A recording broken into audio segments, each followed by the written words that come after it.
అందరికీ నమస్కారం. ముందుగా మన వీడియోని లైక్ చేసి మన ఛానల్ని సబ్స్క్రైబ్ చేసుకోండి. ఈ నెల మే 12వ తేదీ మంగళవారం నాడు హనుమాన్ జయంతి వచ్చింది. వైశాఖ మాసం, అందులోనూ మంగళవారం కూడా కలిసి వచ్చిన కారణంగా హనుమాన్ జయంతికి చాలా విశిష్టత ఉంటుంది. ఈ రోజున ఆంజనేయ స్వామిని భక్తితో పూజించి ఒక చిన్న దీపం వెలిగించినా సరే ఎంతటి కష్టమైన పనైనా సరే వెంటనే తొలగిపోయి అపారమైనటువంటి సంపదలు, భోగభాగ్యాలు కలిసి వస్తాయి. హనుమాన్ జయంతి రోజున పాటించవలసిన విధి విధానాల గురించి ప్రతి ఒక్కరూ కూడా ఈ వీడియోలో తెలుసుకోండి. ముందుగా ఈ వీడియోని ఒక లైక్ చేసి జై శ్రీరామ్ అని కామెంట్ చేయండి. ఈ నెల 12వ తేదీన మంగళవారం నాడు హనుమాన్ జయంతి వచ్చింది. ఆ రోజునే ఆంజనేయ స్వామి జన్మించాడు. ఈరోజు చేసేటటువంటి పూజలకు ఆంజనేయ స్వామి అనుగ్రహించి మీ కుటుంబంపై ఎల్లవేళలా అపారమైనటువంటి అనుగ్రహాలను కురిపిస్తాడు. ఈ హనుమాన్ జయంతి నాడు మీ పూజ గదిలో ఒక చిన్న నెయ్యి దీపం వెలిగించి ఆంజనేయ స్వామికి నమస్కారం చేసుకుంటే చాలు, మీ కుటుంబ కష్టాలన్నీ వెంటనే తీరిపోతాయి. ఇంట్లో పూజ చేసేటప్పుడు ఆంజనేయ స్వామి పటం ముందు కొంచెం కుంకుమ పెట్టుకోండి. పూజ పూర్తయిన తర్వాత ఆ కుంకుమను తడి చేసి మీ ఇంటి ప్రధాన ద్వారం పైన శ్రీరామ అని రాస్తే మీ ఇంటికున్న దరిద్ర బాధలన్నీ తొలగిపోతాయి. హనుమాన్ జయంతి రోజున ఎరుపు రంగు వస్త్రాలను ధరిస్తే మీ జాతకంలో అదృష్టం కలిసి వస్తుంది. విశేషంగా ఈ హనుమాన్ జయంతి రోజున ఆంజనేయ స్వామి చిత్రపటాన్ని ఇంటికి తెచ్చుకొని పూజ గదిలో పెట్టి దీపారాధన చేయండి. మీ కోరికలన్నీ వెంటనే నెరవేరుతాయి. కుటుంబంలో సుఖ సంతోషాలు మొదలవుతాయి. పంచముఖ ఆంజనేయ స్వామి చిత్రపటాన్ని తెచ్చుకుంటే ఇంకా మంచి ఫలితం ఉంటుంది. ఈ హనుమాన్ జయంతి రోజున ఏది చేసినా చేయకపోయినా మీ దగ్గరలో ఉన్న ఆంజనేయ స్వామి దేవాలయానికి తప్పనిసరిగా వెళ్ళండి. దేవాలయంలో ఇది ప్రదక్షిణలు చేసి ధ్వజస్తంభం దగ్గర నెయ్యి దీపం వెలిగించండి. స్వామివారి చల్లని చూపు మీ కుటుంబంపై పడుతుంది.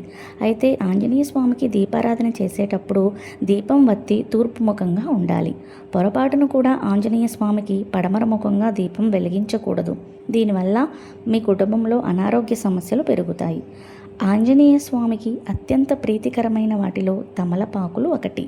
స్వామికి ఏది చేసినా చేయకపోయినా తమలపాకులు సమర్పించడం మాత్రం అస్సలు మర్చిపోకండి. ఈ హనుమాన్ జయంతి నాడు తమలపాకుల మాలను ఆంజనేయ స్వామికి సమర్పించి ఆకుపూజ చేయించుకోండి. మీ కుటుంబానికి చాలా మంచి జరుగుతుంది. అలాగే ఈ హనుమాన్ జయంతి నాడు మీ ఇంటి గుమ్మానికి తమలపాకులు కట్టుకోండి. ఇంటికి మామిడాకులు కట్టుకున్నట్టే తమలపాకులు కట్టుకుంటే ఇంటికున్న దిష్టి దోషాలన్నీ తొలగిపోయి మీ ఇంటిపై లక్ష్మీ కటాక్షం కలుగుతుంది. విపరీతమైన డబ్బు సమస్యలతో ఇబ్బంది పడేవారు ఒక తెల్లటి కాగితం పైన 108 సార్లు జై శ్రీరామ్ అని రాసి ఆ కాగితాన్ని మీ బీరువాలో పెట్టుకోండి. దీనివల్ల అఖండ ధనప్రాప్తి కలుగుతుంది. అలాగే ఈ హనుమాన్ జయంతి నాడు ఇంట్లో పూజ చేసేటప్పుడు ఒక తెలుపు దారాన్ని 5 పోగులుగా చేసి ఆ దారానికి తడి కుంకుమ రాసి పూజ గదిలో పెట్టుకోండి. ఇంట్లో పూజ పూర్తయ్యాక ఈ దారాన్ని మీ కుడి చేతికి కట్టుకోండి. మీ భవిష్యత్తులో ఎలాంటి ఆపదలు రాకుండా ఈ ఎర్రటి దారం కవచంలా పనిచేస్తుంది.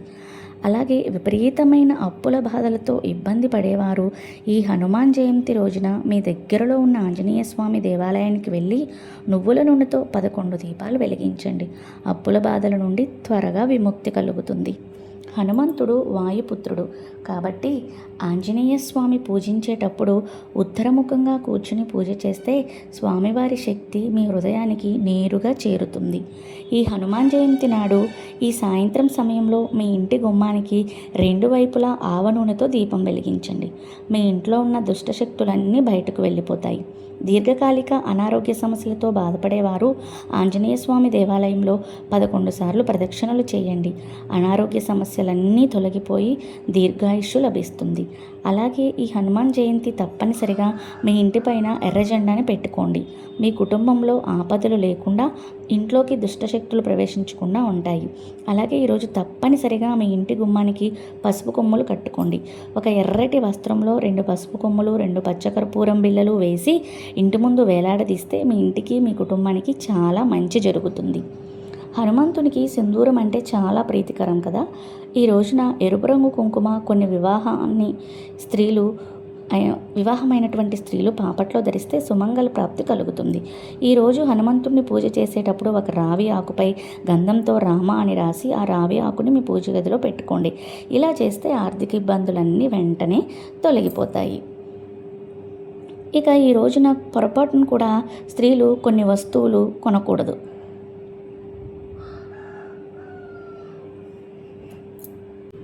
హనుమ జయంతి నాడు ఉప్పు తినకూడదు. వీలైనంత వరకు ఉప్పు తక్కువగా తినండి, లేదంటే అనారోగ్య సమస్యలు వెంటాడతాయి. మనం ఏదైనా దేవాలయానికి వెళ్ళినప్పుడు వెంటనే 3 ప్రదక్షిణలు చేసి దేవుని దర్శించుకుంటాం. కానీ ఆంజనేయ స్వామి దేవాలయంలో మాత్రం ఖచ్చితంగా 10 ప్రదక్షిణలు చేయాలి. అప్పుడే ఫలితం దక్కుతుంది. మీ మనసు ఏదైనా బలమైన కోరిక ఉంటే ఆ కోరిక వెంటనే నెరవేరాలంటే ఈ హనుమాన్ జయంతి నాడు ఆంజనేయ స్వామి గుడిలో 108 ప్రదక్షిణలు చేయండి. మీ మనసులోని కోరిక వెంటనే నెరవేరుతుంది. అలాగే మనలో చాలామంది దేవుని విగ్రహాన్ని చేతులతో తాకి నమస్కారం చేసుకుంటారు. కానీ ఆంజనేయ స్వామి విగ్రహాన్ని చేతులతో ముట్టకూడదు. మన జ్యోతిష శాస్త్రాల ప్రకారం హనుమంతుడు భూతప్రేత పిశాచాలను తన పాదాల క్రిందట అణిచివేస్తాడట. కాబట్టి ఆంజనేయ స్వామి పాదాలను ముట్టుకోకూడదని కొంతమంది నమ్మకం. హనుమాన్ చాలీసాకు చాలా శక్తి ఉంటుంది. ఈ హనుమాన్ జయంతి రోజున ప్రతి ఒక్కరూ హనుమాన్ చాలీసాను జపించండి. ఎంతటి కష్టమైనా వెంటనే తీరిపోతుంది. అయితే హనుమాన్ చాలీసాను చదవలేని వారు ఓం హనుమతే నమః అనే మంత్రాన్ని 21 సార్లు జపించండి. చాలా మంచి జరుగుతుంది. ఉద్యోగ ప్రయత్నాలు చేసేవారు, అలాగే వ్యాపారాలు చేసేవారు హనుమంతుని మెడలో ఎర్రని గులాబీ పూలమాలను వేయండి. ఉద్యోగం లేని వారికి ఉద్యోగ ప్రాప్తి, వ్యాపారాలు చేసేవారికి అధిక లాభాలు కలిసి వస్తాయి. అలాగే ఈ హనుమాన్ జయంతి నాడు ఖచ్చితంగా ఉపవాసం ఉండాలి. కటిక ఉపవాసం లేకుండా ఒక పూట ఉపవాసం ఉంటూ పాలు పండ్లు స్వీకరించవచ్చు. ఇక ఎవరైతే పుత్ర సంతానం కోసం ఎదురు చూస్తూ ఉన్నారో అలాంటి వారు ఈ హనుమాన్ జయంతి రోజున రామాయణంలోని బాలకండను పారాయణం చేస్తే ఉత్తమమైన పుత్ర సంతానం కలుగుతుందని నమ్మకం. అలాగే మీ పిల్లల భవిష్యత్తు బాగుండాలంటే 108 తమలపాకుల పైన గంధంతో రామ అని రాసి ఆ తమలపాకుల్ని మాలగా తయారు చేసి ఆంజనేయ స్వామి మెడలో వేయండి. తద్వారా మీ సంతానానికి ఉన్న అడ్డంకులు తొలగిపోయి మీ పిల్లల భవిష్యత్ బాగుంటుంది. ఈ హనుమాన్ జయంతి రోజున ఆంజనేయ స్వామిని పూజించే భక్తులు కొన్ని ఆహార పదార్థాలను అస్సలు తినకూడదు. అవి ఏంటంటే ఉల్లిపాయ, వెల్లుల్లి, మునక్కాయ, పెసరపప్పు, నువ్వులు, ముల్లంగి ఈ ఆహార పదార్థాలను తినకూడదు. అలాగే ఈ రోజున పొరపాటును కూడా నలుపు రంగు వస్త్రాలు ధరించకూడదు. అలాగే ఈ రోజున అబద్ధాలు చెప్పడం, భార్యాభర్తలు గొడవలు పడడం చేయకూడదు. దీనివల్ల మీ ఇంట్లో ఉన్న లక్ష్మీదేవి బయటకు వెళ్ళిపోతుంది.